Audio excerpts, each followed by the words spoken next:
हरिः ओम्।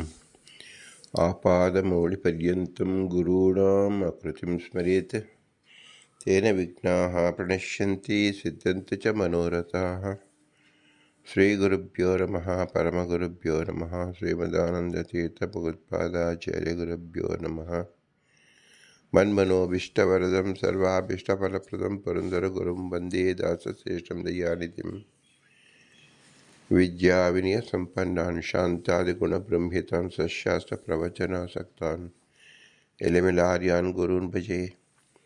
पृथ्वीमण्डलमध्यस्थाः पूर्णबोधमतानुगाः वैष्णवाः विष्णुहृदयाः तान् नमस्ये गुरुं। हरिः ओम्। श्रीशापाहि अनन्तकोटिब्रह्माण्डनायकाय ಎಂಬುದು ಶ್ರೀ ಪುರಂದರದಾಸ ರಚಿಸಿದ ಭವ್ಯಗ್ರಂಥ.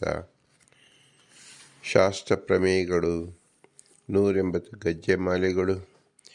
ನಾವು 82ರಿಂದ 92 ಗಜ್ಜೆಯನ್ನು ನೋಡುತ್ತಿದ್ದೆವು. ಅಕ್ರೂರ ವರದ, ಅಂಬರೀಷ ವರದ, ನಾರದ ವರದ, ಪ್ರಹ್ಲಾದ ವರದ, ಗಜೇಂದ್ರ ವರದ, ಮುಚುಕುಂದ ವರದ, ಧ್ರುವ ವರದ, ವಿಭೀಷಣ ವರದ, ಪುಂಡರೀಕ ವರದ ಮತ್ತು ಪರಾಶರ ವರದ ಎಂಬುದೇ 10 ಜನ ವರದರು. 10 ಎಂಬುದು ಅನಂತ ಸಂಖ್ಯೆ, ವರದರು ಎಂಬುದು ಶ್ರೇಷ್ಠ ಜಾತಿಯ ಸಾತ್ವಿಕ ಜೀವಗಣಗಳು. ಹರೇರನುಚರಾಃ ಜೀವಗಣಾಃ ನೀಚೋಚ್ಚ ಭಾವಂ ಗತಃ ಎಂಬುದು ಮೂಲಭೂತ ತತ್ವವನ್ನು ಶ್ರೀ ಪುರಂದರದಾಸರು 10 ಜನ ವರದರನ್ನು ಉದಾಹರಿಸಿ ನಮಗೆ ತಿಳಿಸಿಕೊಡುತ್ತಿದ್ದಾರೆ. ಅನಂತ ಜೀವರಲ್ಲಿ ಅವರ ಸ್ವಭಾವ 3 ವಿಧವಾಗಿರುತ್ತದೆ. 3 ವಿಧವಾಗಿರುವುದರಿಂದ ಅವರಲ್ಲಿ ತಾರತಮ್ಯೋಪೇತವಾಗಿರುತ್ತದೆ. ನೀಚ, ಉಚ್ಚ, ಮಧ್ಯಮ ರೀತಿಯಲ್ಲಿರುತ್ತದೆ. ಇದನ್ನು ಶ್ರೀಕೃಷ್ಣ ಪರಮಾತ್ಮ ವಿಭಾಗವನ್ನು ಮಾಡಿ ತೋರಿಸುತ್ತಿದ್ದಾನೆ. 3ನೇ ಅಧ್ಯಾಯ 29ನೇ ಶ್ಲೋಕದಲ್ಲಿ ಪ್ರಕೃತೇಃ ಗುಣ ಸಮ್ಮೂಢಾಃ ಸಜ್ಜಂತೆ ಗುಣಕರ್ಮಸು ತಾನ್ ಕೃಷ್ಣವಿದೋ ಮಂದಾನ್ ಕೃಷ್ಣವಿನ್ ನ ವಿಚಾಲಯತ್. ಪ್ರಕೃತಿಯ ಗುಣರೂಪವಾದ ಇಂದ್ರಿಯಗಳ ವಿಷಯದಲ್ಲಿ ಇವುಗಳು ನನ್ನಿಂದಲೇ ಭೋಗ ಸಾಧನೆಗಳಾಗಿವೆ ಎಂದು ಭ್ರಮೆಗೆ ಒಳಗಾಗುವವರು ವಿಷಯ ಪದಾರ್ಥಗಳಿಗೆ ಆಸಕ್ತರಾಗುತ್ತಾರೆ. ಇಂತಹ ಅಯೋಗ್ಯ ಜನರನ್ನು ಅಕೃಷ್ಣ ವಿದುಹು ಎಂದು ಸರಿಯಾದ ನ ವಿಚಾಲಯತ್ ದಾರಿಗೆ ತರಲು ತಿಳಿದವರು ಪ್ರಯತ್ನಿಸಬಾರದು. ಸ್ವಯಂ ಕೃಷ್ಣವಿತು, ಅದರಿಂದ ಫಲವಿಲ್ಲ. ಜೀವನ ಸ್ವಭಾವ ಅನಾದಿ ನಿತ್ಯವಾದ್ದರಿಂದ ಅವರು ಯಾವುದೇ ಜನ್ಮದಲ್ಲಿ ಯಾವುದೇ ಯೋನಿಯಲ್ಲಿ ಹುಟ್ಟಿ ಬಂದರೂ ಸಹ ಅವರ ಸ್ವಭಾವ ಗುಣ ಎಂಬುದು ಬದಲಾಗಿರುವುದಿಲ್ಲ. ಆದ್ದರಿಂದ ನಾವು ವ್ಯವಹಾರದಲ್ಲಿ ಯಾರಾದರೂ ವಿರುದ್ಧವಾಗಿ ನಡೆಯುತ್ತಿದ್ದಾಗ ನಾನು ಸರಿಪಡಿಸುತ್ತೇನೆ ಎಂಬ ಭ್ರಾಂತಿಯಲ್ಲಿ ಬೇರೊಬ್ಬರು ಒಳಗಾಗಬಾರದು. ಅವರ ಸ್ವಭಾವವನ್ನು ಯಾವ ಜೀವರು ಎಂದಿಗೂ ಬಿಟ್ಟುಕೊಡುವುದಿಲ್ಲ. ಆ ಸ್ವಭಾವವನ್ನು ಭಗವಂತ ಹೇಗಿದೆಯೋ ಅದರಂತೆ ಇರುವಂತೆ ರಕ್ಷಿಸುತ್ತಾನೆ. ಅದರಂತೆ ಬುದ್ಧಿಯನ್ನು ಪ್ರಚೋದಿಸುತ್ತಾನೆ. ಅದರಂತೆ ಫಲವನ್ನು ಕೊಡುತ್ತಾನೆ. ಇದು ಅನಾದಿ ನಿತ್ಯವಾದದ್ದು, ಶಾಶ್ವತವಾದದ್ದು ಅಂತ ತಿಳಿಯಬೇಕು.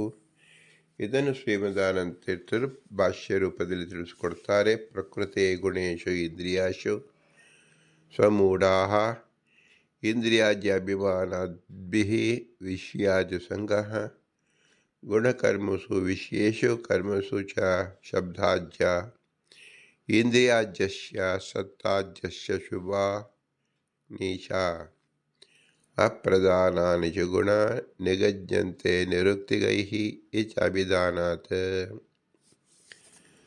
ಸತ್ವಾಂಗೀಕಾರೇ ಗುಣಾಗುಣೇಶು ಇತ್ಯುಕ್ತಂ ಸ್ಯಾತ್.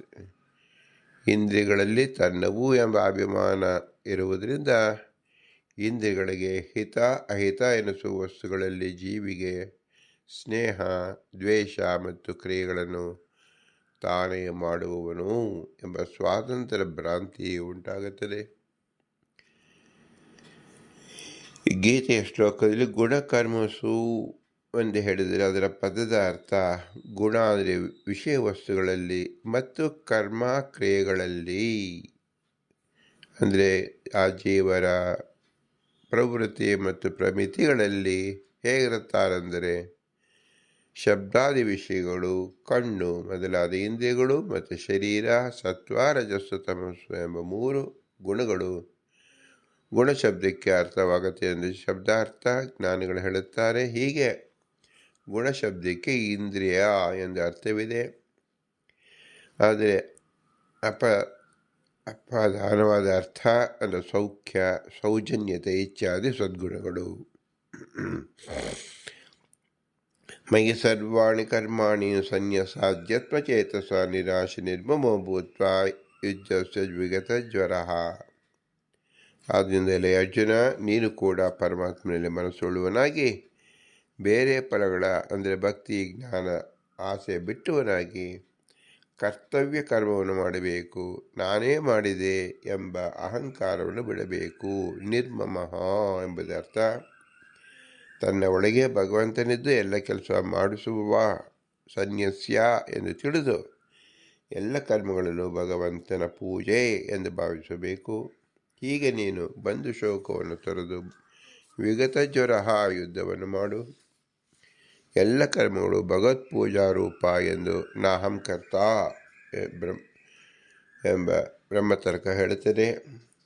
ಅಥ ಸರ್ವಾಣಿ ಕರ್ಮಾಣಿ ಮಯ್ಯೇವ ಸನ್ಯಸ್ಯ ಭ್ರಾಂತ್ಯ ಜೀವೇ ಅಜ್ಯಾರೋಪಿತಾನಿ ಮಯ್ಯೇವ ವಿಸೃಜ್ಯ ಭಗವಾನೇವ ಸರ್ವಾಣಿ ಕರ್ಮಾಣಿ ಕರೋತಿ ಇತಿ ಮತ್ಪೂಜ್ಯೇತಿ.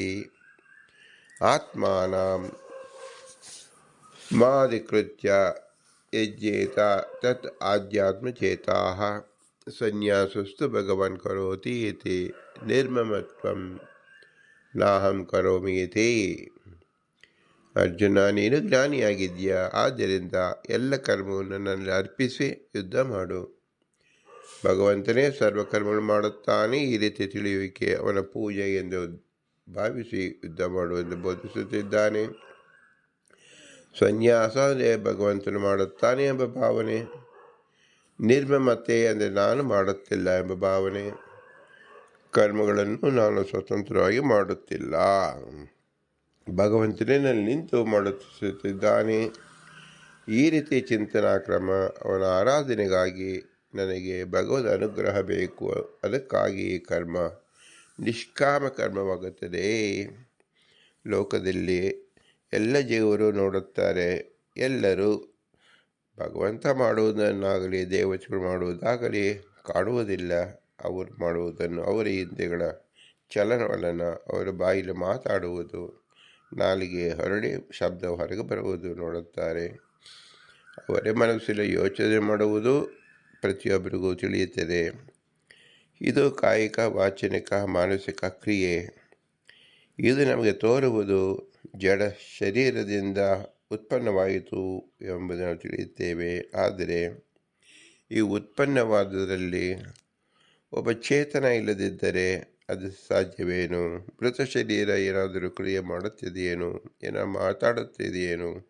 ಏನು ಮನಸ್ಸಲ್ಲಿ ಚಿಂತಿಸಿ ಮಾಡುತ್ತಿದೆಯೇನು? ಏನೂ ಮಾಡುವುದಿಲ್ಲ. ಆದ್ದರಿಂದ ಮೊಟ್ಟಮೊದಲು ತಿಳಿಯಬೇಕಾದದ್ದು ಕೇವಲ ಈ ಶರೀರವೇ ಈ ಕೆಲಸವನ್ನು ಮಾಡುತ್ತಿಲ್ಲ. ನಾಲಿಗೆಯಿಂದ ಶಬ್ದವನ್ನು ಅದು ಹೊರಗೆ ಕಳಿಸುತ್ತಿಲ್ಲ ಮತ್ತು ಚಿಂತನೆಯನ್ನು ಮಾಡುತ್ತಿಲ್ಲ. ಹಾಗಾದರೆ ಮಾಡುತ್ತಿರುವುದು ಯಾವುದು? ಈ ಶರೀರದಲ್ಲಿರತಕ್ಕಂಥ ಜೀವ. ಜೀವನೇ ಮಾಡುತ್ತಿದ್ದಾನ ಅಂದರೆ ಜೀವನಿಗೆ ಸ್ವತಂತ್ರ ಶಕ್ತಿ ಎಂಬುದೇ ಇಲ್ಲ. ಕರ್ತೃತ್ವ, ಪ್ರಯತ್ನ ಎಲ್ಲವೂ ಸಹ ಪರಾಧೀನದಲ್ಲಿ ಇರುವುದರಿಂದ ಯಾರು ಪರಾಧೀನ ಅಂದರೆ ಎಲ್ಲ ಸಕಲ ದೇವತೆಗಳು, ತತ್ವಾಭಿಮಾನಿ ದೇವತೆಗಳು ಮತ್ತು ಭಗವಂತ ಮುಖ್ಯವಾಗಿ.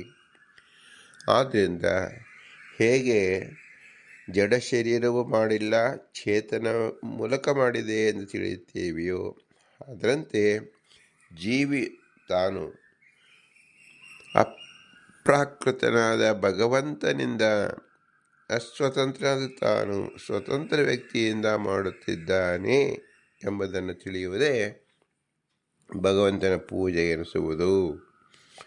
ಇದನ್ನು ನಮಗೆ ಯಾವ ರೀತಿಯಲ್ಲಿ ಅನುಸಂಧಾನ ಬರಬೇಕು? ನಾನು ಮಾಡುತ್ತಿಲ್ಲ, ನನ್ನಲ್ಲಿ ದೇವತೆಗಳು ನಿಂತು ಮಾಡಿಸುತ್ತಿದ್ದಾರೆ. ಒಂದು ವಾಹನವನ್ನು ಚಲಿಸುತ್ತೇವೆ, ವಾಹನದಲ್ಲಿ ಓಡಾಡುವಾಗ ವಾಹನ ಚಲಿಸುವುದನ್ನು ನಾವು ಕಾಣುತ್ತೇವೆ ಹೊರತು ವಾಹನದೊಳಗೆ ಇರತಕ್ಕಂಥ ಚಾಲಕನಿಲ್ಲದೆ ಯಾವ ವಾಹನವೂ ಓಡುವುದಿಲ್ಲ.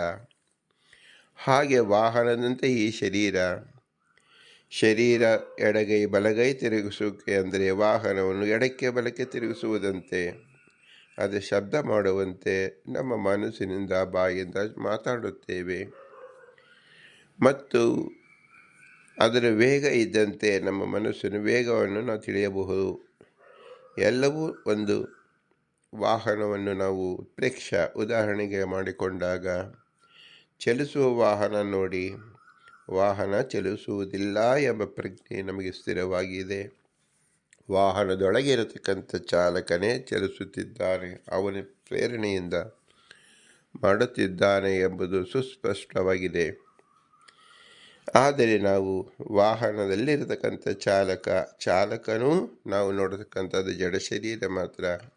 ಜಡ ಶರೀರದಲ್ಲಿರತಕ್ಕಂಥ ಚೇತನ, ಆ ಚೇತನ ಸ್ವತಂತ್ರರಾದ್ದರಿಂದ ಆ ಸ್ವತಂತ್ರರಾದವನಿಗೆ ಸ್ವತಂತ್ರವಾದ ವ್ಯಕ್ತಿ ಅವನ ಮೂಲಕವೇ ನಡೆಯುತ್ತಿದೆ ಎಂಬುದನ್ನು ತಿಳಿಯುವುದೇ ಸಿದ್ಧಾಂತ. ಇಷ್ಟು ನಾವು ಈ ಚಿತ್ರಣವನ್ನು ಪ್ರತಿ ಕ್ರಿಯೆಯಲ್ಲೂ ನಾವು ಕಾಣಬೇಕು ಎಂಬಾಗ ಶ್ರೀಮದಾನಂದ ತೀರ್ಥರು ತಾತ್ಪರ್ಯವನ್ನು ತಿಳಿಸಿಕೊಡುತ್ತಾರೆ. ನಾಹಂ ಕರ್ತ ಹರಿಕರ್ತ ತತ್ಪೂಜಾ ಕರ್ಮ ಚ ಕಿಲಂ ತಥಾಪಿ ಮತ್ಕೃತ ಪೂಜಾ ತತ್ಪ್ರಸಾದೇನ ನಾಣ್ಯತಾ. ಹೇಗೆ ಚಾಲಕ ವಾಹನವನ್ನು ಚಲಿಸುತ್ತಾನೋ ಹಾಗೆ ಒಳಗಡೆ ಇದ್ದ ಭಗವಂತ ಈ ಶರೀರವನ್ನು ಚಲಿಸುವಂತೆ ಪ್ರೇರಣೆ ಮಾಡುತ್ತಿದ್ದಾನೆ, ಇಂದ್ರಿಯಗಳನ್ನು ಚಲಿಸುವಂತೆ ಪ್ರೇರಣೆ ಮಾಡುತ್ತಿದ್ದಾನೆ ಎಂಬ ಉದಾಹರಣೆ ನಾವು ಸುಲಭವಾಗಿ ತಿಳಿದುಕೊಳ್ಳಬಹುದು. ಈ ಉದಾಹರಣೆಯಿಂದ ಅತ್ಯಂತ ಅಣುವಾದ ಒಂದು ಅಣುಪ್ರಾಣಿಯಲ್ಲಾಗಲಿ, ಮಹತ್ತಾದ ದೊಡ್ಡ ಆನೆಯಂತಹ ಪ್ರಾಣಿಯಲ್ಲಾಗಲಿ, ಮನುಷ್ಯರಲ್ಲಾಗಲಿ, ವೃಕ್ಷದಲ್ಲಾಗಲಿ, ಯಾವುದೇ ಜಲಚರ, ಕೇಚರ, ಭೂಚರ, ಜಲಚರ, ವಾಯುಚರ, ಭೂಚರ ಪ್ರಾಣಿಗಳಲ್ಲಾಗಲಿ ಎಲ್ಲೆಲ್ಲಿ ನಾವು ಈ ಚಲನೆಯನ್ನು ನೋಡುತ್ತೀವೋ ಅದು ಒಳಗಡೆ ಒಬ್ಬ ಚಾಲಕನಿದ್ದಾನೆ. ಆ ಚಾಲಕ ಸ್ವತಂತ್ರ ಚಾಲಕನಿಂದಲೇ ಅಸ್ವತಂತ್ರ ಚಾಲಕನ ಪ್ರವೃತ್ತಿ ಮಾಡುತ್ತಿದ್ದಾನೆ ಎಂಬುದನ್ನು ನಾವು ಚೆನ್ನಾಗಿ ತಿಳಿದುಕೊಳ್ಳಬೇಕು. ಅದನ್ನು ನಾಹಂ ಕರ್ತ ಹರಿಕರ್ತ, ಹರಿ ಎಂಬತಕ್ಕಂಥವನು ವೇದ ಪ್ರಸಿದ್ಧನಾದ್ದರಿಂದ, ಭಗವಂತನೇ ಮುಖ್ಯ ಕರ್ತನಾದ್ದರಿಂದ, ವೇದದಲ್ಲಿ ಸಿದ್ಧವಾಗಿರುವುದರಿಂದ ಎಲ್ಲ ಕರ್ತೃತ್ವ ಮುಖ್ಯ ಕರ್ತೃತ್ವ ಭಗವಂತನದು ಎಂಬುದನ್ನು ತಿಳಿಯಬೇಕು.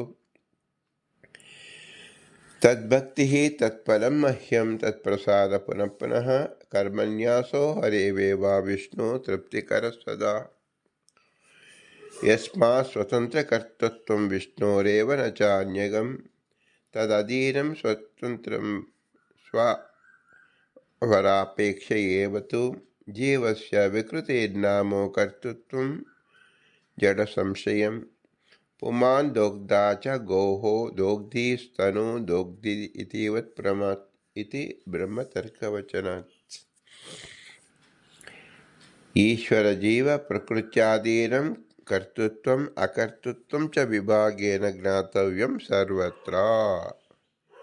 ಎಲ್ಲ ಕಡೆ ಭಗವಂತನ ಸ್ವತಂತ್ರ ಕರ್ತೃತ್ವವನ್ನು, ಜೀವರ ಅಸ್ವತಂತ್ರ ಕರ್ತೃತ್ವವನ್ನು ತಿಳಿದುಕೊಳ್ಳಿ ಎಂಬ ರೀತಿಯಲ್ಲಿ ಶ್ರೀಮದಾನಂದ ತೀರ್ಥ ನಮಗೆ ಆದೇಶವನ್ನು ಕೊಟ್ಟಿದ್ದಾರೆ. ನನಗೆ ಪೂಜೆಯ ಫಲವು ಪರಮಾತ್ಮನ ಭಕ್ತಿಯು ಮತ್ತು ಹೆಚ್ಚಾದ ಅವನ ಅನುಗ್ರಹವು ಈ ಪಾವನೆಯನ್ನು ಕರ್ಮ ಸನ್ಯಾಸ ಎನ್ನುತ್ತಾರೆ. ಸ್ವತಂತ್ರ ಕರ್ತೃತ್ವವು ಪರಮಾತ್ಮನಲ್ಲಿಯೇ ಇರುವುದು. ಆದರೆ ಜೀವರು ತಮಗಿಂತ ಕಡಿಮೆಯಾದವರ ದೃಷ್ಟಿಯಿಂದ ಪರಮಾತ್ಮನಿಗೆ ಅಧೀನವಾದ ಸ್ವತಂತ್ರ ಕರ್ತರು. ಬ್ರಹ್ಮತರ್ಕದ ಪ್ರಕಾರ ಆಕಳು ದೋಹನ ಕ್ರಿಯೆಯಲ್ಲಿ ಅದೇನು ಕರ್ತೃತ್ವ? ಆಕಳ ಮೊಲೆಯ ದೋಹನ ಕ್ರಿಯೆಯಲ್ಲಿ ವಿಕಾರರೂಪ ಕರ್ತೃತ್ವ ಉಳ್ಳದ್ದು. ಪ್ರಕೃತಿ ಮಹತ್ವತ್ವ ಮುಂತಾದವುಗಳಿಗೆ ಕರ್ತೃತ್ವವನ್ನು ಹೇಳಿದಾಗ ಕೇವಲ ವಿಕಾರರೂಪ ಕರ್ತೃತ್ವ ಇರುವುದನ್ನು ತಿಳಿದುಕೊಳ್ಳಬೇಕು. ಯಾವುದೇ ಜಡದಲ್ಲಿ ನಾವು ನೋಡ್ತಕ್ಕಂಥದ್ದು ವಿಕಾರ ರೂಪ, ಅಂದರೆ ಯಾವ ರೂಪವನ್ನು ಬದಲಾವಣೆಯಾಗುವುದೇ ನಮಗೆ ಕರ್ತೃತ್ವ ಅಂತ ನಾವು ತಿಳಿಯುತ್ತೇವೆ. ಸ್ಥಾನ ಪಲ್ಲಟವಾಗುವುದು ಇದು ವಿಕಾರ ಎಂದು ಹೆಸರು. ಒಂದು ದೇಶವನ್ನು ಬಿಟ್ಟು ಇನ್ನೊಂದು ದೇಶವನ್ನು ಆಕ್ರಮಿಸುವುದು, ಒಂದು ಕಾಲ ಬಿಟ್ಟು ಇನ್ನೊಂದು ಕಾಲವನ್ನು ಕ್ರಮಿಸುವುದು, ಇದನ್ನು ದೇಶ ಕಾಲದಿಂದ ಬೇರೆ ದೇಶ ಬೇರೆ ಕಾಲಕ್ಕೆ ಹೋಗುವುದನ್ನು ನಾವು ಚಲಿಸುವುದು ಅಂತ ತಿಳಿತೇವೆ. ಈ ಚಲನೆಗೆ ಶಕ್ತಿ ಕೊಟ್ಟಂಥವನು ಸ್ವತಂತ್ರ ಶಕ್ತನಾದ ಭಗವಂತ. ಅದು ತಿಳುವಳಿಕೆ ಬರುವುದು ಅಸ್ವತಂತ್ರ ಶಕ್ತನಾದ ಜೀವರಿಗೆ. ಹೀಗೆ ನಾವು ಪ್ರತಿಯೊಂದು ಕರ್ಮದಲ್ಲೂ ಪ್ರತಿ ಉಸಿರಿನಲ್ಲೂ ಸಹ ನಾವು ತಿಳಿದುಕೊಳ್ಳಬೇಕು ಎಂದು ಶ್ರೀಮದಾನಂದ ತೀರ್ಥರು ಆದೇಶ ಕೊಟ್ಟಿದ್ದಾರೆ. ಅದೇ ರೀತಿ ಪ್ರಕೃತಿಗೆ ಕರ್ತೃತ್ವವಿಲ್ಲ ಎಂದು ಹೇಳಿದಾಗ ಅದಕ್ಕೆ ಸ್ವತಂತ್ರ ಕರ್ತ ಇಲ್ಲ ಅಂತ ತಿಳಿಯಬೇಕೆ ಹೊರತು ಜಡದಂತೆ ಕರ್ತೃತ್ವವೇ ಇಲ್ಲ ಅಂತ ತಿಳಿಯಬಾರದು. ಇದನ್ನು ಮತ್ತೆ ಸ್ಪಷ್ಟಪಡಿಸುತ್ತಾರೆ. ಕ್ವಚಿತ್ ಸ್ವಭಾವ ಪ್ರಕೃತಿ ಕ್ವಚಿತ್ ತ್ರಿಗುಣಾತ್ಮಿಕ ಕ್ವಚಿತ್ ಪ್ರಕೃತಿ ಕರ್ತೃತ್ವಾತ್ ಭಗವಾನ್ ಪ್ರಕೃತಿ ಹರಿಹಿ ಇದು ಶಬ್ದ ನಿರ್ಣಯೇ. ಕೆಲವಕ್ಕೆ ಸ್ವಭಾವ ಇರುತ್ತೆ, ಸ್ವಭಾವದಿಂದ ಪ್ರಕೃತಿ ತ್ರಿಗುಣಾತ್ಮಕವಾಗಿದೆ. ಸ್ವಭಾವತಃ ತ್ರಿಧಾ ಜೀವಾ ಉತ್ತಮಧಮ ಮಧ್ಯಮಾ. ಉತ್ತಮ ತತ್ರ ದೇವಾಜ್ಯಾಃ ಮರ್ತ್ಯಾಧಮಸ್ಯ ಮಧ್ಯಮಃ. ಅಧಮಃ ಅಸುರಾಜ್ಯಸ್ಯ ನ ಯೇಷಾಮಸ್ತು ಅನ್ಯತಾ ಭವಃ. ಶರೀರಮಾತ್ರ ಅನ್ಯತಾತ್ವೇ ಸ್ವಜಾತಿಂ ಪರದೇಶ್ಯತೆ. ಉತ್ತಮ ಮುಕ್ತಿಯೋಗ್ಯಾಸ್ತು ಸ್ಥಿತಿಯೋಗ್ಯಾಸ್ಯ ಮಧ್ಯಮಃ. ಅಪರೇ ಅಂಧತಮೋ ಯೋಗ್ಯಾಃ ಪ್ರಾಪ್ತಿ ಸಾಧನ ಪೂರ್ತಿತಃ. ಉತ್ತಮ ಮಧ್ಯಮ ಅಧಮರಲ್ಲಿ ದೇವತೆಗಳನ್ನು ಉತ್ತಮರು, ಮನುಷ್ಯರು ಮಧ್ಯಮರು ಮತ್ತು ಅಸುರರು ಅಧಮರು ಎಂಬುದು ಸಾಧಾರಣವಾದ ನಿಯಮ. ಉತ್ತಮರಿಗೆ ಮೋಕ್ಷವಿದೆ, ಮಧ್ಯಮರಿಗೆ ಮಧ್ಯಮ ಸ್ಥಿತಿ ಅಂದರೆ ಸಂಸಾರವಿದೆ, ಮತ್ತು ಅಂತಮ ಅಂದರೆ ಅಸುರರಿಗೆ ಅಂಧತಮಸ್ಸಿದೆ ಎಂಬುದು ತಿಳಿಬೇಕು. ಅಪರೇ ಅಂಧತಮೋ ಯೋಗ್ಯ ಪ್ರಾಪ್ತಿ ಸಾಧನ ಪೂರ್ತಿ. ಅವರವರ ಸಾಧನ ಪೂರ್ತಿಯಾದ ಮೇಲೆ ಈ ರೀತಿ ಗತಿಯನ್ನು ಹೊಂದುತ್ತಾರೆ. ಪೂರ್ತ್ಯಾಭಾವೇನ ಸರ್ವೇಷಾಂ ಅನಾದಿ ಸಂಸ್ಕೃತಿಂ ಶ್ರುತಾಃ ನೈವ ಪೂರ್ತಿಶ್ಚ ಸರ್ವೇಷಾಂ ನಿತ್ಯಕಾಲ ಹರಿ ಇಚ್ಛೆಯಾ. ಅತೋ ಅನುವರ್ತಂತೆ ನಿತ್ಯಂ ಸಂಸಾರೋ ಅನಾದಿಮಾನ್. ಅತೋ ಅಧಮಾನಂ ಜೀವಾನಂ ಇಚ್ಛಾಜ್ಞಾನಾದಿಯೋ ಅಖಿಲಾಃ. ಸ್ವಾಭಾವಿಕಾ ಗುಣಜ್ಞೇಯೋ ಮಧ್ಯಮರ್ಥೇಷು ಮಿಶ್ರಿತಾಃ. ತತ್ವಜ್ಞಾನಂ ವಿಷ್ಣುಭಕ್ತಿರಿತ್ಯಾಜ್ಯ ದೇವತಾದಿಷು. ಶಬ್ದ ನಿರ್ಣಯ. ಪ್ರಕೃತಿ ಶಬ್ದಕ್ಕೆ ಕೆಲವು ಕಡೆ ಜೀವನ ಸ್ವಭಾವ, ಇನ್ನು ಕೆಲವು ಕಡೆ ಸತ್ವ ರಜಸ್ಸು ತಮೋ ರೂಪ ತ್ರಿಗುಣಾತ್ಮಕ ಹಾಗೂ ಶ್ರೀಹರಿ ಎಂದ ಅರ್ಥ ತಿಳಿಸುತ್ತದೆ. ಮೂರು ವಿಧವಾದ ಜೀವರು ಉತ್ತಮ ಮಧ್ಯಮ ಅಧಮ ಎಂದು. ಸ್ವಭಾವತಃ ಮೂರು ಪ್ರಕಾರದವರು. ಉತ್ತಮರು ದೇವತೆಗಳು, ಮಧ್ಯಮರಾದ ಮನುಷ್ಯರು, ಅಧಮರು ಅಸುರಾದಿಗಳು. ಇವರ ಈ ರೀತಿಯ ಸ್ವಭಾವದ ಜಾತಿಗಳಲ್ಲಿ ಬದಲಾವಣೆ ಎಂಬುದಿಲ್ಲ. ಆದರೆ ಕೆಲವು ಸಲ ಬಾಹ್ಯ ಶರೀರದ ಮಟ್ಟಿಗೆ ಬೇರೆ ರೀತಿಯರಾದರೂ ಮತ್ತೆ ತಮ್ಮ ಜಾತಿಗೆ ಬರುವರು. ಅಂದರೆ ನಾವು ವ್ಯವಹಾರದಲ್ಲಿ ನೋಡತಕ್ಕಂಥದ್ದು ತಾತ್ಕಾಲಿಕವಾಗಿ ಬೇರೆ ಬೇರೆ ಕ್ರಮ ಗುಣದಲ್ಲಿ, ವಿಶೇಷವಾಗಿ ಸತ್ವಗುಣದವರು ತಮೋಗುಣ ಸತ್ವಗುಣವನ್ನು ಆಶ್ರಯಿಸಿ ಮಾಡುತ್ತಿದ್ದರೂ ಸಹ ಅವರ ಸ್ವಭಾವ ತಮೋಗುಣದಲ್ಲಿದ್ದಾಗ ಆ ತಮೋಗುಣಕ್ಕೆ ಅವರು ಸರಿಯುತ್ತಾರೆ ಎಂದರ್ಥ. ಉದಾಹರಣೆಗೆ ಜಯ ವಿಜಯರು ಕೆಲಕಾಲ ಅಸುರ ರಾಕ್ಷಸ ಮನುಷ್ಯರೆನಿಸಿದರು, ಕೊನೆಗೆ ಮೊದಲ ರೂಪವನ್ನೇ ಪಡೆದರು. ಜಯ ವಿಜಯರು ಹಿರಣ್ಯಾಕ್ಷ ಹಿರಣ್ಯಕಶಿಪರಾಗಿ ಅಸುರ ಜೊತೆಯಲ್ಲಿ ವಾಸ ಮಾಡಿದರು. ಅದರಂತೆ ರಾವಣ, ಕುಂಭಕರ್ಣ ಮತ್ತು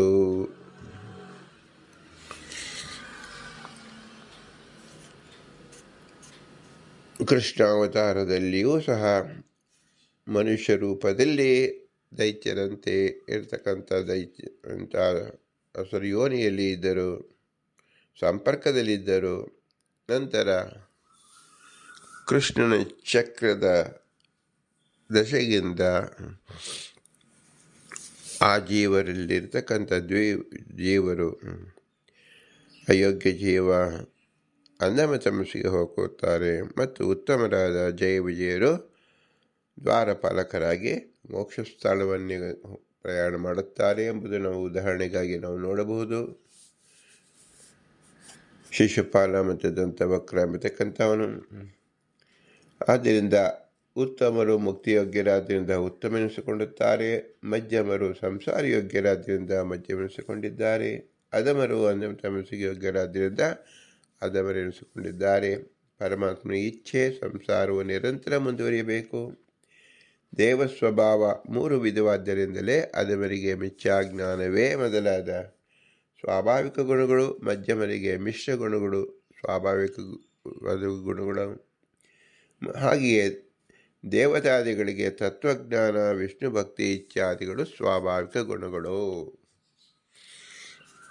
ಕಾರ್ಯತೆ ಹಿ ಅವಶ್ಯಕ ಕರ್ಮ ಸರ್ವೈ ಸ್ವೇ ಪ್ರಾಕೃತಿಗುಣೈ ಸ್ವಾಭಾವಿಕ ಗುಣಾನೇತಾನ್ ಹೇತುಂ ಕೃತ್ಯೈವ ವಿಷ್ಣುನಾ ಕರ್ಮಸು ಕ್ರಿಯಾಮಾಣೇಷು ಕರ್ತಾಹಾಮಿತ ಮೂಢದೇಹಿ ಮನ್ಯತೆ ತತ್ವವಿದ್ ವಿಷ್ಣೋಃ ಗುಣ ಇತ್ಯಾದಯಸ್ತು ಯೇ ಸ್ವಾಭಾವಿಕೇಷು ಜೀವಸ್ಯ ಕಾಮಾದ್ಯೇಷು ಸದೈವತು ಪ್ರೇರಕತ್ವೇನ ವರ್ತಂತೆ ಸ್ವಾತಂತ್ರ್ಯಂ ಮಮ ನ ಕ್ವಚಿತ್ ಇತಿ ಮತ್ವಾ ನ ಸಕ್ತಾಃ ಸ್ಯಾತ್ ಪ್ರೀತೋಸ್ಯ ಭವತಿ ಪ್ರಭುಃ ಸ್ವಭಾವಗುಣಸಮ್ಮೂಢಃ ಜ್ಞಾನಾದಿಗುಣಮತ್ತರಂ ಸ್ವಾತಂತ್ರ್ಯೇಣೈವ ಕರ್ತಾರಂ ಚಾತ್ಮಾನಂ ಪ್ರತಿಜಾನತೆ ತಾನ್ ಗುಣಾನ್ ಕರ್ಮ ತಚ್ಛೇವ ವಿಷ್ಣೋದೇನ ನ ತೇ ವಿದುಃ ತೇಷ್ಟ ಯೋಗ್ಯೇಷು ತತ್ವಜ್ಞಃ ತತ್ವಂ ನಾತಿ ಪ್ರಕಾಶಯೇತ್ ವದೇತ್ ವಿವಾದರೂಪೇಣ ನೋಪದೇಶಾತ್ಮನ ಕ್ವಚಿತ್ ಸಭ್ಯರೂಪೇಣ ವಾ ಬ್ರೂಯಾತ್ ವೈಷ್ಣವ ವ್ಯಕ್ತಿ ದೇವ ವಾ ಬುದ್ಧ್ವಾಪಿ ಅಸೌ ಯಥೋ ನಿತ್ಯಂ ಸ್ವಭಾವ ಅನುಗತೇಷ್ಟಿತಃ ಸ್ವಭಾವಂ ಯಾಂತಿ ಭೂತಾನಿ ನಿಗ್ರಹಂ ಕಿಂ ಕರಿಷ್ಯತಿ ಇತ್ಯಾದಿ ಪ್ರಕಾಶಿತ ಸಂಹಿತಾಯಾಂ ಪ್ರಕಾಶಕ ಸಂಹಿತಾ ಎಂಬುದು 27-30 ಶ್ಲೋಕದಲ್ಲಿ ಈ ಜೀವರ ಸ್ವಭಾವ ಗುಣವನ್ನು ವಿಶೇಷಾಕಾರವಾಗಿ ತಿಳಿಸಿದ್ದಾರೆ. ವಿಷ್ಣುವಿನ ಇಚ್ಛಾದಿ ಗುಣಗಳು ಜೀವರ ಸ್ವಭಾವ ಗುಣಗಳನ್ನು ನಿಮಿತ್ತ ಮಾಡಿಕೊಂಡು ಕರ್ಮಗಳನ್ನು ಜೀವರಿಂದ ಮಾಡಿಸುತ್ತದೆ. ಇದನ್ನು ತಿಳಿಯದ ಮಂದಬುದ್ಧಿಗಳು ತಾವೇ ಸ್ವತಂತ್ರ ಕರ್ತರನ್ನು ತಿಳಿದುಕೊಳ್ಳುತ್ತಾರೆ. ಗುಣಕರ್ಮ ವಿಭಾಗಗಳ ತತ್ವವನ್ನು ತಿಳಿದು ಜೀವರು ತಮಗೆ ಸ್ವಾತಂತ್ರ್ಯವಿಲ್ಲ ಎಂದು ತಿಳಿದು ಕರ್ಮಗಳಿಂದ ಬದ್ಧರಾಗುವುದಿಲ್ಲ. ಇಂತಹ ಜೀವಿಗಳಲ್ಲಿ ಶ್ರೀಹರಿಯು ಪ್ರೀತಿ ಉಳ್ಳವನಾಗುತ್ತಾನೆ ಅಂತ ತಾತ್ಪರ್ಯ. ಇನ್ನು ಕೆಲವು ಮೂಢ ಜನರು ತಾವೇ ಜ್ಞಾನಾದಿ ಗುಣವುಳ್ಳವರು, ಸ್ವತಂತ್ರ ಕರ್ತರು ಎಂದು ತಿಳಿದುಕೊಳ್ಳುತ್ತಾರೆ. ತಮ್ಮಲ್ಲಿ ಕಾಣುವ ಜ್ಞಾನಾದಿ ಗುಣಗಳು ಕರ್ತೃತ್ವವು ಶ್ರೀಹರಿ ಅಧೀನವೆಂದು ತಿಳಿಯಲಾರವರು. ಸಭೆಗಳಲ್ಲಿ ಯೋಗ್ಯರು ಅಯೋಗ್ಯರು ಇರುವುದು ಸಹಜ. ಅಂತಹ ಸ್ಥಳಗಳಲ್ಲಿ ಶಾಸ್ತ್ರ ವಿಚಾರ ಸ್ವಲ್ಪವೇ ಹೇಳಬೇಕು. ಈ ಸ್ವಲ್ಪದ ಉದ್ದೇಶ ಸಜ್ಜನಿಗೆ ಮಾರ್ಗವಾಗಲಿ ಎಂಬ ಅನುಸಂಧಾನದಿಂದ ಹೇಳಬೇಕು. ಅನಂತ ಜನರು ಬಹಳ ಜನ ಸೇರಿಕೊಂಡಂಥ ಜಾಗದಲ್ಲಿ ಶಾಸ್ತ್ರ ವಿಷಯವನ್ನು ಮಾರ್ಗದರ್ಶನ ಮಾಡಬೇಕೇ ಹೊರತು ಅತಿ ಮುಖ್ಯವಾದ ಅನುಸಂಧಾನಕ್ಕೆ ಬೇಕಾದದ್ದು ಕೇವಲ ಗೌಪ್ಯವಾಗಿಯೇ ಹೇಳಬೇಕು ಎಂದರ್ಥ. ಅದು ಗುರು ಶಿಷ್ಯರ ಮಧ್ಯದಲ್ಲಿರಬೇಕು. ಏಕೆಂದರೆ ಪ್ರಚಾರವಾಗಿ ಮಾಡಿಕೊಂಡರೆ ಅಯೋಗ್ಯ ಜನರು ಮತ್ತು ಮಧ್ಯಮರಿಗೆ ಅದನ್ನು ರುಚಿಸುವುದೇ ಇಲ್ಲ ಮತ್ತು ಯೋಗ್ಯರಿಗೆ ಮಾತ್ರ ಅದು ಫಲಿತವಾಗುವುದರಿಂದ ಗುರು ಶಿಷ್ಯ ಭಾವದಲ್ಲಿ ಅದನ್ನು ಅನುಗ್ರಹ ರೂಪದಿಂದ ಗುರುಗಳು ಉಪದೇಶ ಮಾಡಿದಾಗ ಮಾತ್ರ ಅದು ಫಲಿಸುತ್ತದೆ ಎಂಬುದು ಇದರ ತಾತ್ಪರ್ಯ. ಅಯೋಗ್ಯರಲ್ಲಿ ಎಂದು ತತ್ವಗಳನ್ನು ಉಪದೇಶಿಸಬಾರದು, ತಿಳಿಸಬಾರದು ಎಂದು ಅರ್ಥ. ಆದರೆ ಅವರೊಡನೆ ವಾದ ವಿವಾದಗಳ ರೂಪಗಳಿಂದ ಹೇಳುತ್ತಾ ಅವರಲ್ಲಿ ತತ್ವದಲ್ಲಿ ದೃಢತೆಗಿಂತ ಸಂಶಯವೇ ಹೆಚ್ಚು ಬರುವಂತೆ ವಾದದ ವೈಖರಿ ಇರಬೇಕು. ಯಾರಾದರೂ ಭಗವದೇತರ ವಿಷಯದಲ್ಲಿ ಚರ್ಚೆ ಮಾಡುವಾಗ ಆ ವ್ಯಕ್ತಿ ವೈಷ್ಣವನಲ್ಲ, ಅಂದರೆ ವಿಷ್ಣು ಸರ್ವೋತ್ತಮ ಸ್ವಭಾವದಲ್ಲಿ ಇಲ್ಲ ಅಂತ ನಮಗೆ ತಿಳಿದಾಗ ಅಲ್ಲಿ ತತ್ವವನ್ನು ಉಪದೇಶ ಮಾಡದೆ ಕೇವಲ ಅವನು ಸಂಶಯಕ್ಕೆ ಪೂರಕವಾದ ಕೆಲವು ಮಾತುಗಳನ್ನು ಹೇಳಬೇಕು ಎಂದರ್ಥ. ಅಂದರೆ ಅಲ್ಲಿ ತತ್ವವನ್ನು ಚಿಂತನೆ ಮಾಡುವುದು ಸಹಜವಲ್ಲ. ಏಕೆಂದರೆ ಯಾವ ತತ್ವವು ಸಹ ರುಚಿಸದ ಜನರ ಮುಂದೆ ತತ್ವವನ್ನು ಹೇಳಿದರೆ ಏನು ಫಲಪ್ರದವಾಗುವುದಿಲ್ಲ ಎಂದರ್ಥ. ಇದು ಭಗವಂತನ ಮತ ಅಂತ ಹೇಳಿ ಸ್ಪಷ್ಟವಾಗಿ ತಿಳಿಸುತ್ತಿದ್ದಾರೆ. ಯೇ ಮತಮಿದಂ ನಿತ್ಯಮನುತಿಷ್ಠಂತೆ ಮಾನವಾಃ ಶ್ರದ್ಧಾವಂತಾನುಸೂಯಂತೆ ಮುಚ್ಚಂತೆ ತೇಪಿ ಕರ್ಮಭಿಹಿ. ಯಾರು ನನ್ನ ಮಾತಿನಲ್ಲಿ ವಿಶ್ವಾಸವುಳ್ಳವರಾಗಿ ನನ್ನಲ್ಲೇ ದೋಷದೃಷ್ಟಿ ಇಲ್ಲವರಾಗಿ ನಿಷ್ಕಾಮ ಕರ್ಮ ಮಾಡುತ್ತಾರೋ ಅಂಥವರು ಕೂಡ ಈ ಕರ್ಮ ಬಂಧನದಿಂದ ಮುಕ್ತರಾಗುತ್ತಾರೆ ಎಂದು ಶ್ರೀ ಭಗವಂತ ಸ್ಪಷ್ಟವಚನ ತಿಳಿಸಿದ್ದಾನೆ. ಹೀಗಿರುವಾಗ ಜ್ಞಾನಿಗಳು ಮುಕ್ತಿ ಹೊಂದುತ್ತಾರೆ ಎಂದು ಬೇರೆ ಏನು ಹೇಳಬೇಕು ಅಂದರೆ ಖಂಡಿತವಾಗಿಯೂ ಮುಕ್ತಿಯನ್ನು ಹೊಂದುತ್ತಾರೆ. ಯಾವ ಮನುಷ್ಯರು ಶ್ರೀಹರಿಯ ಮಾತುಗಳಲ್ಲಿ ಆಸ್ತಿಕ್ತ ಬುದ್ಧಿ ಉಳ್ಳವರಾಗಿ ಶ್ರಮ ಕಾರ್ಯಗಳಲ್ಲಿ ನಮ್ಮನ್ನೇಕೆ ತೊಡಗಿಸಿದ್ದಾನೆ ಎಂದು ಅನುಸೂಯಂತೆ ನನ್ನಲ್ಲಿ ದೋಷ ಕಾಣದವರಾಗಿ ಭಗವಂತನಲ್ಲಿ ವಿಧಿಸಲ್ಪಟ್ಟ ಕರ್ಮಾನುಸಂಧಾನವನ್ನು ಇದಮ್ಮಿ ಮತಂ ಯಾವಾಗಲೂ ಅನುಸರಿಸುತ್ತಾರೋ ಅನುತಿಷ್ಠಂತಿ ಅವರು ಕೂಡ ತೇಪಿ ನಿವೃತ್ತ ಕರ್ಮಗಳಿಂದ ಬಿಡುಗಡೆ ಹೊಂದುತ್ತಾರೆ ಎಂದರ್ಥ. ನಿವೃತ್ತ ಕರ್ಮ ಅಂದರೆ ನಿಷ್ಕಾಮ ಕರ್ಮ ಎಂದರ್ಥ. ಅದರಿಂದ ಜ್ಞಾನ ಮೋಕ್ಷ ಇಂತಹ ಸಾಮಾನ್ಯರೇ ಮುಕ್ತರಾಗುತ್ತಾರೆ ಎಂದು ತಿಳಿಸಿದ ಮೇಲೆ ಅಪರೋಕ್ಷ ಜ್ಞಾನಿಗಳು ಮುಕ್ತರಾಗುತ್ತಾರೆ ಎಂಬುದು ಸರ್ವದ ನಿಶ್ಚಯವೇ ಆಗಿದೆ. ಇದನ್ನು ಶ್ಲೋಕದಲ್ಲಿ ಅಪಿ ಶಬ್ದದಿಂದ ತಿಳಿಸುತ್ತದೆ. ಯೇ ತ್ವೇ ಅಭ್ಯಸೂಯಂತೆ ನಾನು ತಿಷ್ಠಂತಿ ತೇ ಮತಂ ಸರ್ವಜ್ಞಾನ ವಿಮೂಢತ್ವಂ ತಾಂ ಸಾನ್ನಿಧ್ಯಂ ನಷ್ಟಾನ ಚೇತಸಃ. ಯಾರು ಈ ಕರ್ಮಯೋಗವನ್ನು ಕಷ್ಟವೆಂದು ದೂಷಿಸುತ್ತಾ ನನ್ನ ಸಿದ್ಧಾಂತವನ್ನು ಅನುಷ್ಠಾನದಲ್ಲಿ ತಂದುಕೊಳ್ಳುವುದಿಲ್ಲವೋ ಅವರು ವಿವೇಕಶೂನ್ಯರು ಮತ್ತು ನರಕಾದಿ ಅನರ್ಥಗಳು ಭಾಗಿಗಳು ಎಂದು ತಿಳಿ. ಇದರಿಂದ ಫಲ ಏನು ತಿಳಿಯಬೇಕು? ಯೇ ಮೇತೆ ಏತು ಏವಂ ನಿವೃತ್ತ ಕರ್ಮಿಣಃ ತೇಪಿ ಮುಚ್ಚಂತೆ ಜ್ಞಾನದ್ವಾರ ಕಿಮು ಅಪರೋಕ್ಷ ಜ್ಞಾನಿನಃ ಸತು ಸಾಧನಾಂತರ ಮುಚ್ಯತೆ ನಿವೃತ್ತಾದೀನಿ ಕರ್ಮಾಣಿ ಅಪರೋಕ್ಷತೆ ಕ್ಲೇಶದೃಷ್ಟಯೇ ಅಪರೋಕ್ಷೇ ಕ್ಲೇಶದೃಷ್ಟಿಸ್ತು ಮುಕ್ತೋ ಕಿಂಚಿನ್ನ ಮಾರ್ಗತೆ ಸರ್ವಂ ತದಂತರಾಧಾಯ ಮುಕ್ತಿಗೆ ಸಾಧನಂ ಭವೇತ್ ನ ಕಿಂಚಿದಂತರಾಧಾಯ ನಿರ್ವಾಣಾಯ ಪರೋಕ್ಷದೃಕ್ ಇತಿ ನಾರಾಯಣ ಅಷ್ಟಾಕ್ಷರಕಲ್ಪೆ ಅತಯೇವ ಸಮುಚ್ಯ ನಿಯಮೋಪಿ ನಿರಾಕೃತಃ. ನಿವೃತ್ತ ಕರ್ಮಗಳೆಲ್ಲವೂ ಜ್ಞಾನವನ್ನುಂಟು ಮಾಡಿ ಅಪರೋಕ್ಷ ಜ್ಞಾನಕ್ಕಾಗಿ ಇದೆ ಅಂತ ತಿಳಿಯಬೇಕು. ಆದರೆ ಜ್ಞಾನ ತನಗೂ ಮುಕ್ತಿಗೂ ಮಧ್ಯೆ ನಾವ ಸಾಧನ ನೆರವಿಲ್ಲದೆ ಮೋಕ್ಷ ಸಾಧನವಾಗುತ್ತದೆ ಎಂಬುದು ನಾರಾಯಣ ಅಷ್ಟಾಕ್ಷರ ಕಲ್ಪದಲ್ಲಿ ತಿಳಿಸಿದ್ದಾರೆ. ಯಾರು ನನಗೆ ಅಭಿಮತವಾದ ಕರ್ಮಾಚರಣೆಯನ್ನು ಏತತ್ಮೇ ಮತಂ ಕಷ್ಟವಾದ ಕೆಲಸವಿಲ್ಲರನ್ನು ತೊಡಗಿಸಿದ್ದಾನೆ ಎಂದು ದೋಷ ದೃಷ್ಟಿಯುಳ್ಳವರಾಗಿ ಅಭ್ಯಸೂಯಂತೆ ಅನುಸರಿಸುವುದಿಲ್ಲವೋ ನಾನು ತಿಷ್ಠಂತಿ ಅಂತಹವರು ತಾನು ವಿವೇಕಶೂನ್ಯರಾಗಿ ಅಚೇತಸಃ ಆದ್ದರಿಂದ ಏನನ್ನು ತಿಳಿಯಲೇಬೇಕೋ ಅಂತಹ ವಿಷಯದಲ್ಲಿ ತಪ್ಪು ತಿಳುವಳಿಕೆ ಉಳ್ಳವರಾಗಿ ಸರ್ವಜ್ಞ ಜ್ಞಾನ ವಿಮೂಢಾನ್ ತದನಂತರ ನರಕಾದಿ ಅನರ್ಥವನ್ನು ಹೊಂದುವರಾಗಿ ನಷ್ಟಾನ್ ತಿಳಿ ವಿದ್ಯೆ ಅಂತ ಅರ್ಥ. ಭಗವಂತನ ಸ್ವತಂತ್ರ ಕರ್ತೃತ್ವವನ್ನು ಯಾರು ತಿಳಿಯುವುದಿಲ್ಲೋ ಅವರು ನರಕಾದ ಅನರ್ಥವನ್ನು ಕಾಣುತ್ತಾರೆ ಎಂದು ತಿಳಿಯಬೇಕು. ಒಟ್ಟಿನಲ್ಲಿ ಸಾರಾಂಶವೇನು? ಚಾಲಕನಿಂದ ಹೇಗೆ ವಾಹನ ಚಲಿಸುವುದೋ ಹಾಗೆ ವಾಹನದಂತಿರುವ ನಮ್ಮ ಶರೀರ, ಚಾಲಕನಂತಿರುವ ಭಗವಂತ. ಆ ಚಾಲಕ ಕಾಣಿಸುವುದಿಲ್ಲ ಹೇಗೋ ಹಾಗೆ ನಮ್ಮಲ್ಲಿರತಕ್ಕಂಥ ಭಗವಂತ ಕಾಣಿಸುವುದಿಲ್ಲ, ಚೇತನ ಮಾತ್ರ ಕಾಣಿಸುತ್ತಾನೆ. ಮತ್ತು ನಾವು ಆ ಚಲನವಲನಗಳು ಆ ದೇಹದಿಂದಲೇ ಆಗುತ್ತಿದೆ ಎಂಬ ಭ್ರಾಂತಿಗೆ ಒಳಪಡುತ್ತೇವೆ. ಅದನ್ನು ನಾವು ನಿವಾರಿಸಿಕೊಳ್ಳಬೇಕು. ಕೇವಲ ಜಡಕ್ಕೆ ಯಾವ ವ್ಯಾಪಾರ ಮಾಡಲು ಸ್ವಾತಂತ್ರ್ಯವಿಲ್ಲ. ಅದು ಜೀವನ ಇಚ್ಛಾ ಪ್ರಯತ್ನ ಕೃತಿಯಿಂದಲೇ ವ್ಯಾಪಾರ ಅಂದರೆ ಅಲ್ಲಾಡುವುದು, ಮುಂದೆ ಹೋಗುವುದು, ನೋಡುವುದು ಎಲ್ಲವೂ ಆಗುವುದು. ಇದು ಆಗುವುದನ್ನು ಜೀವ ಗಮನಿಸುತ್ತಾನೆ. ಅವನ ಸ್ವತಂತ್ರ ಕರ್ತ ಮತ್ತು ಕರ್ತೃತ್ವ ಇರುವತಕ್ಕಂಥದ್ದು ಭಗವಂತನಲ್ಲಿಯೇ.